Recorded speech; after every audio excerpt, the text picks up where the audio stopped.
Hey, hello, I am glad to be with you all today. My name is Bryce Short, and I am doing my reflective digital presentation. And it's going to be covering the material that I learned during this class. So what did I learn during this class? I learned new ways to teach students, ways to integrate technologies in the class, importance of technologies, and future uses of technologies. What's really cool about this class is it helped me to understand how important technology is in every environment that we kind of exist in. Through this class, I really saw the importance of how teachers can use technologies as tools to improve and increase the productivity of students. Okay, now I'm going to move on to the next slide. Office 365. So this is personally one of my favorite technologies that I use during the class. All four of these I find to be very useful: Word, PowerPoint, OneNote, OneDrive. I'm going to go into them a little bit later individually, but Office 365 as a suite is kind of included with your email as a college student. It's included through Bluefield College, and I find it extremely useful. I think that I have made more items on PowerPoint and Word this semester than any other thing I have really done. I've spent more time on those two things, and well, besides little teeny inconveniences here and there, they are pretty great. So going through them individually now, Words and PowerPoint, these are tools for creation. I like to think of them as your places you go if you want to create either a document or a PowerPoint slideshow. So we're going to kind of go through these. I got a little bit more detail on the Word coming up and PowerPoint. So let's jump right into that with Word first. So Word, first off, very useful technology. A lot of abilities and a lot of different things you can do with it. It is extremely easy to understand. I mean, you get in there and immediately can start typing. Up at the top of the screen, you have your different functions of different font sizes, your different styles of words. They have a very helpful HUD that kind of allows you to understand what kind of menus you kind of need to go to either add images, insert items, view in a different format, share, open, save. All of these things are extremely easy to do with Word, and the way that it combines and connects with the other Microsoft Office tools, I think really is amazing, because pretty much you can add your Word into your OneDrive or OneNote, or even kind of into your PowerPoint, into single documents, and that way you can kind of have this like interconnectivity in them too that is just great. So for teaching, I think they are extremely useful for making quizzes and assignments. They're great for making any document needed in the class. So this semester, I've been working on my unit plan the last couple of days, and I found this to be a really great tool for that. I made a lot of my assignments in Word. So I kind of am extremely, I know Google is another option, but I personally prefer Word because I think its interface is just a little smoother and crisper than Google. Now, I'll get to this later on, but I do believe it has a little bit of, I have a little more concerns with it on the connection part, like the OneDrive aspect, but we're going to get to OneDrive. I know I get a little crazy and get ahead quickly, so let's get to the next section. So PowerPoint, so creating slideshows, okay? That's what you do with PowerPoint, but I think there's a lot of ways that you can just create those slideshows and make unique things out of them. I had never thought about making a game out of PowerPoint, which is something that Dr. Brown showed me this semester with the Jeopardy game that we created, and I see myself doing that with different activities in the future. I really like the way that some people use PowerPoint to either add transitions or have words appear slowly. So the first PowerPoint, you'll have a blank space, and then you switch to the next PowerPoint, and then that space is filled in. It just is really easy to switch through the PowerPoints. It's very easy to edit onto. They have multiple different layouts for the text that you can easily transition for. So if you start working on one layout, it's easy to transition to the other layout. It's very easy to bring stuff into PowerPoint and add to it. I have added so many different pictures this semester in other classes that it has been like the technology aspect of this class has really helped me to add this information into the other classes that I've had. I think that PowerPoint is a great way to provide information to students if you are able to make it fun and creative and not just sit there and read the PowerPoint, because I find that reading through PowerPoints in just a easy, boring, and humdrum way. It's not a way to engage with the students in any kind of meaningful contact. But PowerPoint's awesome and has great tools and great interface, just like Word.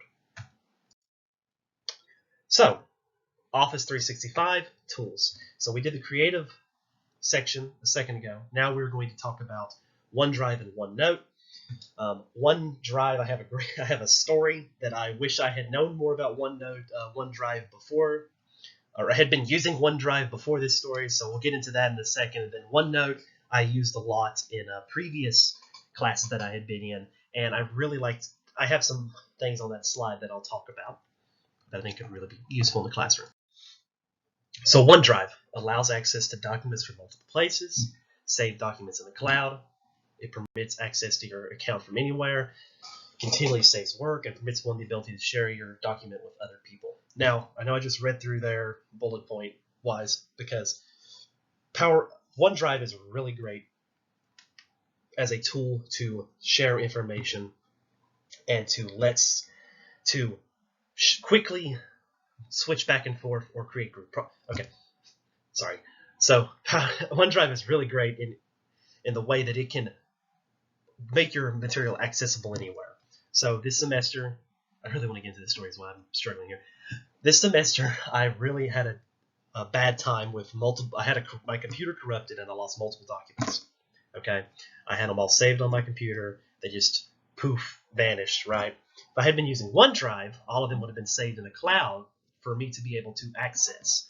So I think one thing that OneDrive permits you is the ability to have your documents saved in multiple places, which if you're using one device like I am for most things, which is my laptop, unless you're switching back and forth with a USB, you don't have that stuff saved on other devices. This gives you the ability to have all that saved in a cloud that you can pull down if lost, which I think is really great. Also, the ability for you to make some kind of OneDrive thing, send it to your students, and share it to the class, I think is great, and that is really great for group projects. I will say I think Google does the group sharing a little better than OneDrive allows access to. I tried to actually this week to share some work that me and my dad were doing for a car lot that we work at from time to time, and I found that the process of getting the file to him was a lot more difficult than it was with Google. But once he had it, we had just the amount of options and accessibility as Google. And like I said, I still enjoy the interface better than in Microsoft. So at the end of the day, I think it's better. But the process for using OneDrive is a little more sluggish than I think Google has at this point. So if you're looking for just cloud, I think I would suggest Google. But all the things that Office provides you is just enhanced with OneDrive. Okay, OneNote. So when I use OneNote, I've always called it the purple word because it shows up on your computer with this purple signal. But it's great as a digital binder.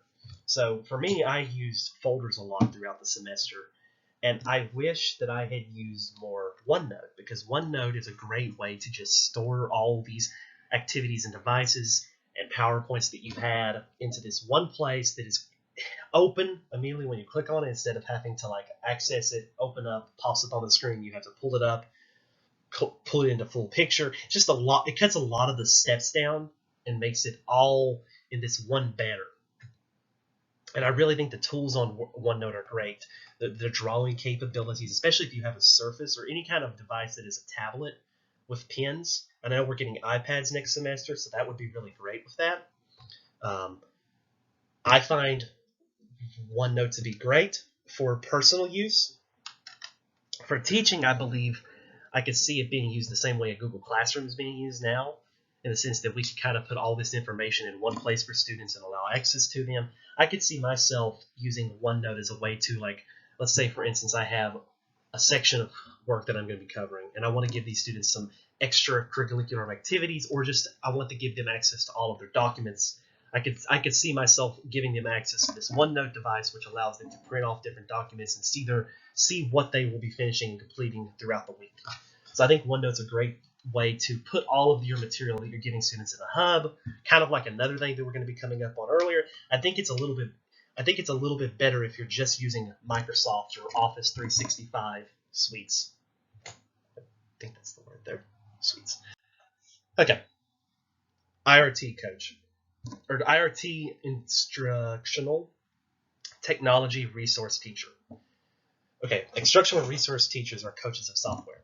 I found this to be a really helpful lecture period with our guest speaker that week, because I didn't realize that when you get to a high school or a middle school or an elementary school, that you would have these kind of people that could assist you with technologies. I figured that it was going to be a all or nothing, I have to figure this out on my own type of situation. And the way that they can help you integrate technology in the classroom. So if you want to come to them and be like, hey, I am trying to figure out how to make a group activity where students can work on a project together, they can kind of come up and say, well, you might want to use Google, or you might want to use PowerPoint and use the share function and kind of show you how to do it. So you can then pass that on to the students. I think that's a great thing that we have capabilities for. I know they mainly work on the technology part, or they don't really work on I don't believe they work on the hardware as much. It's more a technology or software focused. So they kind of just want to coach you on the software, which I think is a lot more important. I think hardware is a different beast, and hopefully everyone's working well. But one of the things that I really enjoyed about that lecture is that she provided some knowledge on technologies that I found useful with Kami and Edpuzzle. I could see myself using both of them. I haven't used them in the lesson plans and unit plan that I made this semester, but I kind of wanted to explore the ones that I knew better, I guess, before I kind of branch out into some more creative and cool areas. So hopefully next semester I'll get a little better use out of them. But they're really great at guiding teachers into achieving technology integration goals. I think that with the help of a ITRT, you can easily provide your students the great technology tools to help in a learning environment. Okay, Quizlet and Kahoot. So Quizlet and Kahoot are things I have used for years. I believe that Quizlet is a great study aid. I think it gives students this great resource to go and make their own flashcards, their own activities, and kind of test themselves. I think it gives teachers, I see this as extremely great for like accommodations. Like I made a differentiation plan earlier in the semester. And with that, I think it would be great if you could, like, if you were doing like an online version of that, you could add these flashcards. You could make a Quizlet and give that to the student and be like, hey, this is a great resource for you to kind of like focus in and understand the material better and get a better understanding and creativity with it, and kind of like show them how to maybe even use the tool to fill out their own Quizlets. So that way they kind of know in the future how to do that themselves. Because I think Quizlets is a great, if you are struggling learning a concept, like putting all of that into Quizlet and like just doing it over and over again was always a really great way for me to learn it. And I think Quizlet is one of the best study aids possible when you're looking at it for memorization. I don't think it's as great on conceptual stuff, unless you're like going and looking for just certain math problems on the great Quizlet bank where everyone has like put things into. Now Kahoot, I think, is a great way for a teacher to check and make sure students are paying attention from previous days. I think you can like do a Kahoot at the beginning of a class, beginning of a lecture period, or at the end of one, and kind of just check and see how the student's knowledge of that day or the previous day was.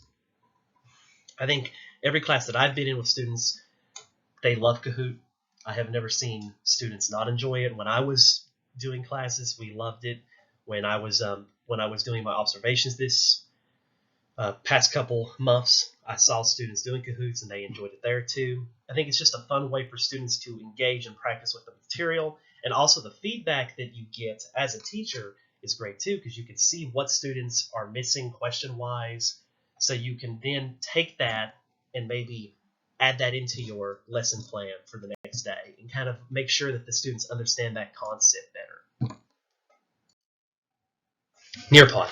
I think Nearpod is a technology that I found it very difficult for me to get my personal PowerPoint in when I was working with it. Now, I was having some difficulty because my group had split the slides up to each individual, and we each put our slides in at a different time. So I think that might have been a part of it too. So I need to use Nearpod more, and I really think the next PowerPoint that I make, I'm going to use Nearpod with, because I think the interaction tools that it gives you is kind of like a smaller version of Kahoot in the middle of a PowerPoint. And that way you kind of are finding a way to interact with students as you go through your regular PowerPoint and make it more engaging. Because as the semester has went on and I have tried to move away from using PowerPoints, I find PowerPoints to be extremely boring if you're just kind of like going through and reading them and that's it. I think that's just not a very engaging way for me personally to have taught so far. So I think Nearpod might be a way for me to try to get a little better about using a PowerPoint and making it interactive and creative, because I really just think that PowerPoints for me has been a crutch, and I want to move away from that. So I think it has great interactive elements to enhance the learning experiment. I think the games are really fun, and the little characters that they have inside the games. I can kind of remember throughout this semester when we were doing these classes, these students like having a fun time picking their characters and kind of competing with each other and just kind of laughing and enjoying it as we went. It is a very useful to make PowerPoints. I found the tools to be useful to make a PowerPoint. I first started off putting a slideshow or PowerPoint into it. I think it's a lot easier to make it in those tools too.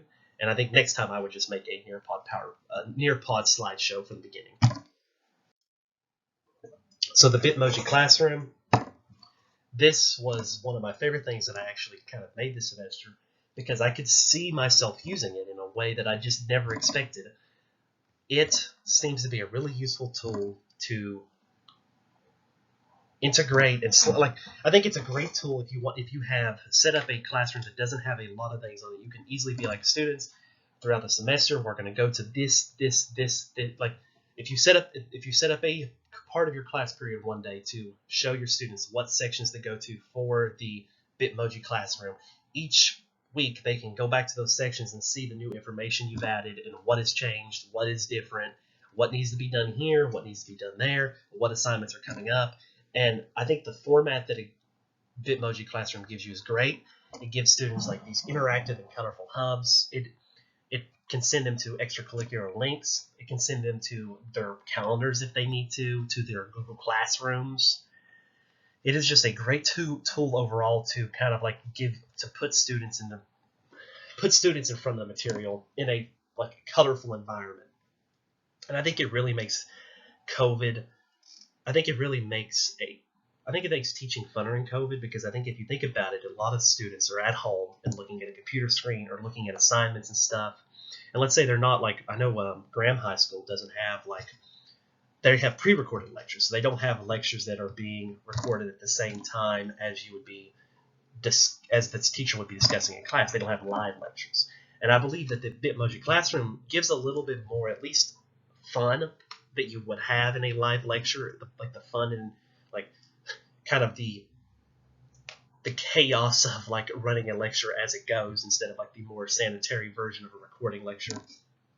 I think that helps give a little bit of that into it, with just the colors and how you can add different things to it, and maybe have some fun interactive items in there for the students to do.